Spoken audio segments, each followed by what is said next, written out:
To Narsipatnam. ఈరోజు మేము నర్సీపట్నం వెళ్తున్నాము చిన్న పని మీద. అయితే నా చిన్నప్పటి జ్ఞాపకాలన్నీ కూడా నర్సీపట్నంతోనే ముడిపడి ఉన్నాయి. నాకు హాలిడేస్ ఇస్తే చాలు నర్సీపట్నం మా పెద్దమ్మ వాళ్ళ ఇంటికి వెళ్ళిపోయేదాన్ని.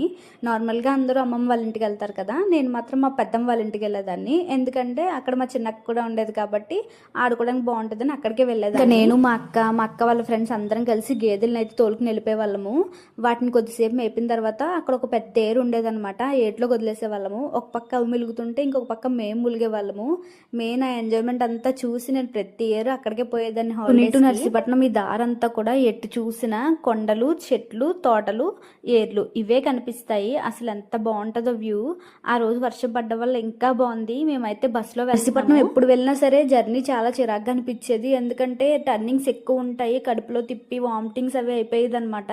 కానీ ఈసారి మాత్రం మా ఫీలింగ్ అస్సలు లేదు, చాలా పీస్ఫుల్ గా అయిపోయింది. నర్సీపట్నం అయితే వచ్చేసాము. నా చిన్నప్పటి నుంచి చూస్తున్నాను ఈ బండ్ల మీద ఫ్రూట్స్ అమ్మడం కానీ, తర్వాత కాంప్లెక్స్ లో ఎక్కువ మంది జనాలు ఉంటారు. అసలు తుల్లో కూడా అంతమంది ఉండరు, అన్నవరంలో కూడా ఉండరు, నర్సీపట్నంలో ఎక్కువ మంది జనాలు ఉంటారు. అలానే మార్నింగ్ ఈవినింగ్ కూడా ఫుల్ గా స్టూడెంట్స్ ఉంటారు. ఆ రోజు మేము ఆఫ్టర్నూన్ వెళ్ళాము, అందుకే మీకు పెద్ద కనిపించట్లేదు. నర్సీపట్నం ఎప్పుడు కూడా జనాలతో కలకల్లాడుతున్న పని చూసుకుని తిరిగి రిటర్న్ కూడా అయిపోయాము. అక్కడ నేను వీడియో తీయలేదు, ఎందుకంటే మేము శుభకార్యానికి వెళ్ళలేదు. పలక తుని దగ్గరికి వచ్చేస్తున్నాం అనగా ఇక్కడ గొర్రెలు కనిపిస్తున్నాయి కదా, ఒకటి బస్ చక్రం కింద పడబోయింది అనమాట. అప్పుడు బస్సు స్లో చేసినప్పుడు తీసిన వీడియో. సరే, మరి నా వీడియో నచ్చితే లైక్ చేయండి, అలానే ఛానల్ని సబ్స్క్రైబ్ చేసి